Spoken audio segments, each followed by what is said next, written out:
What's up everybody, it's Victon here with a quick and easy guide on everything you need to know about crafting in Diablo 4 and how to craft the best items for your build, which you absolutely can do, which is pretty cool.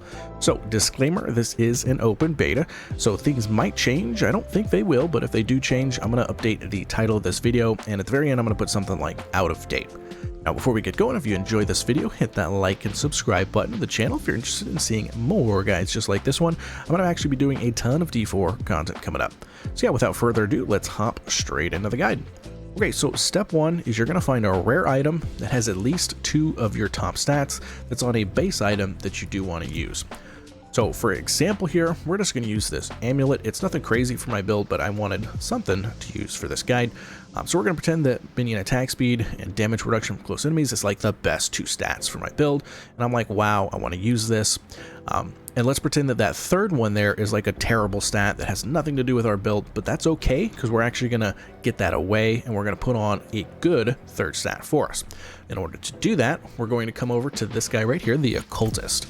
Now, in order to unlock the Occultist, you're either going to have to be, I think, 15 or 20, or just do any dungeon. It could be literally any dungeon, because once you complete that dungeon, you're going to unlock a Codex of Power, which then will unlock the Occultist. Okay, so first thing that we're going to do is take this amulet over here, and we're going to go up to the last tab here, which is the Enchant tab, and we're going to throw it in here. This is, of course, step 2, and we're going to do this until you get your best third stat. So for you guys, if this is the first time you have enchanted that item specifically, there's actually going to be 3 different things here that you can choose from to remove.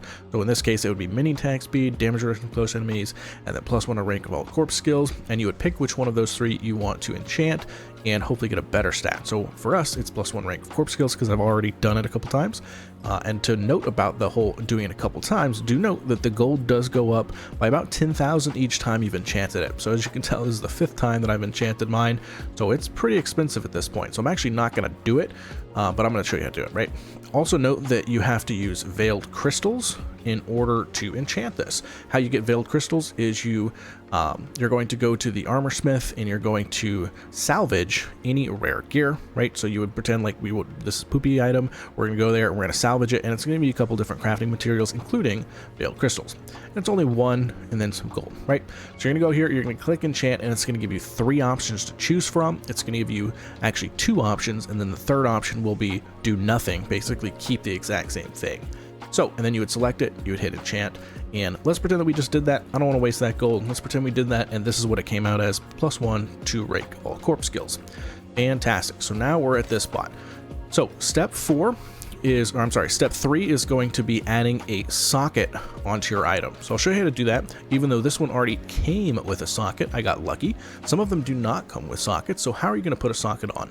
You're going to go to this guy right here, the jeweler, and you're going to take your item, and you're going to go to the last tab here, the second to last tab here, which is add sockets, and you're going to throw it in there, and it's going to cost this right here, which is 1 scattered prism. Now you're going to get this from defeating things like world bosses, for example, right? So I've defeated 2 world bosses. I've already used 1 on something else, but yeah, 1 world boss, and not too much gold actually as well. It's only like 11,000 gold, so not too bad. I do want to also mention that 2-handers and armor can actually roll 2 sockets. But one-handers, off-handers, jewelry, those can only roll 1 socket, so keep that in mind. And if you try to put something in there that already has a socket, it's going to do this. I cannot use that. Maximum number of sockets allowed. So keep that in mind. So okay, let's put it in there. Pretend we put it in there. Upgrade item, we hit add sockets. Wha-bam! There you go. And it's going to come out with this, and you have an empty socket. Fantastic. Okay, cool. Moving on to step 4, which is going to be upgrade your rare item to tier 3. So actually for this one, we're going to go back to the jeweler, but if you're doing any item like, gloves or boots or anything like that, you would go to the blacksmith over there and upgrade it there. But for jewelry, we're actually going to go back to this guy here. We're going to go upgrade jewelry to the last tab. We're going to take this, and this is actually increasing the item power and all the stats on this item. It's going to take some crafting materials, which are pretty easy, nothing really too crazy. And we're doing this first before we convert it into a legendary item. We'll talk about that a little bit later, because it gets way more expensive if you make it all into the legendary item and then you want to upgrade it. Don't do that. It's going to be more expensive. So we're doing all of this beforehand. We'll explain that here in a little bit. But yeah, so we're going to upgrade this. We're going to upgrade it to a tier 3, right? So upgrade 1, upgrade 2.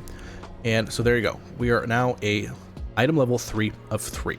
Okay, very good. And it did increase a little bit of materials, as you can tell. Okay, so very good. We now have a rank 3 amulet. Very good. Actually, I think it bugged out there. Is it rank 2 of 3? I cannot.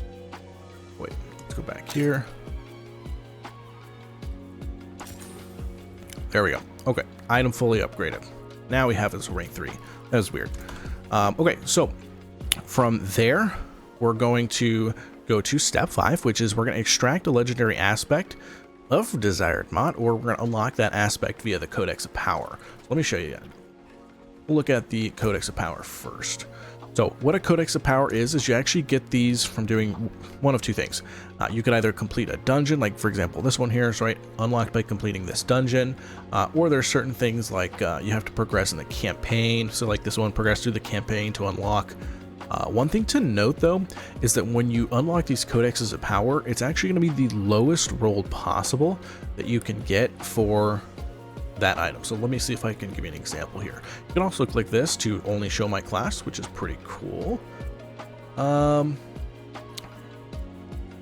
20%. I'm trying to find one that is something I could show you guys. Okay, here's one. So basic skills grant 24% damage reduction for 4 seconds. That actually is one that I already have, and it actually can roll from 4 to 8 seconds. So that 4 seconds is actually the lowest roll, right? So Codex of Power come out as the lowest roll. I've heard that if you drop an actual aspect, it is the highest roll, but I'm not 1000% sure. Maybe you guys can mention that in the comment section below. So yes, that is how you get Codex of Power. Now, if you want to just farm the legendary and then imprint whatever it is onto your item, then you would do that. You would farm the legendary by either, finding it in a dungeon or by getting it through the gambling mechanic. And so, for example, I got this one through the gambling mechanic. So we're going to go over here and we're going to go to the very last tab. Oops, no, we're not. We're going to exit out of that. We're going to go to, where is it here? This one, extract X aspect. And we're going to extract this one. So your maximum number of skeleton mages is increased by 2. Now, the reason I'm very specifically going to put this on an amulet is because, let's see, as you can tell here, if you scroll down here, it says allowed item types. Now, this is pretty cool. It actually tells you what type of items you can put this aspect onto. So we can only put this aspect on shields, helmets, chest armors, boots, gloves, and amulets. So like you cannot put this on a one-hander. And it also tells you there, if you put it on an amulet, its power is increased by 50%. That actually takes that 2 mages up to a 3, which is pretty cool. So something to note when you're extracting your legendary gear and making sure you put it on something that it's going to get the most benefit from. So for us, in this case, it's the amulet. So we're going to extract it for 15,000 gold. Very good. So it is now in our aspects tab right over here. So we now have this aspect. Moving on to the next step, which is going to be imprinting the aspect. So we're going to go to this imprint, right? And you're going to drag this over here, aspect from inventory. And then we're going to go back to our equipment. We're going to take our amulet. We're going to throw this in there, and it's super cheap to do. And as you can tell here, this is the new amulet that we're going to get. We're going to get the exact item that we just had, the rare item, and it's also going to imprint that legendary aspect on there, so your maximum number of skeleton mages is increased by 3. So pretty cool, and it's already got the socket on there as well. We're going to imprint that. Do you want to proceed? I certainly do.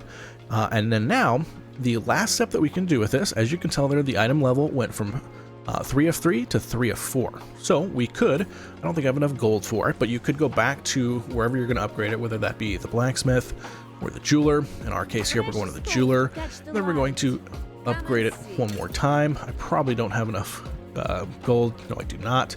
And it also looks like I need one of these as well, which I thought I had, but I guess I don't. Salvage from legendary jewelry, right? So if, like, example, this one right here, I didn't need or something, I could salvage this and it would give me one of these, right? And I need 2 of those in order to craft it. It's really not too bad. You're gonna have a ton of these, but it does cost a decent amount of gold. I'm not really sure like how much gold everybody's gonna have. I'm sure this isn't that bad, but for me in a beta, only level 25, it's a lot of gold. So I'll eventually do that. But yeah, so that is how you upgrade it to the tier 4 of 4. And that's pretty much it. That's everything that you need to do to get a perfect item. And one thing that I didn't mention, which is pretty cool though, is that in order to figure out kind of what items you want to use, there is already resources out there. So for example, there is this website, I'll put this in the description of the video. If you want to check this out, you can look at all the different aspects that you can get for gear. So these are legendary gear that will drop, including these aspects. So for me right now, Necromancer, you can see that like you pick up X blood orbs, you get a free bone spirit, right? It tells you all of the different legendaries. Oh, pretty cool. If you want to check that out, you can kind of look around and maybe even plan out your build. Pretty good little website. It also has skill trees in there, so not too bad. That'll be in the video description below. But there you go, guys. We are done. You got yourself a fully upgraded and exactly what you want item. Hopefully this guide was quick and easy for you guys, and you'll know exactly how to craft the best item possible for your build. If you did enjoy this guide and it helped you out in any way, it would mean a ton to me if you would hit that like button and subscribe to the channel if you haven't already. Like I said, I got a ton more D4 content heading y'all's way, so stay tuned, and I'll see y'all in the next one.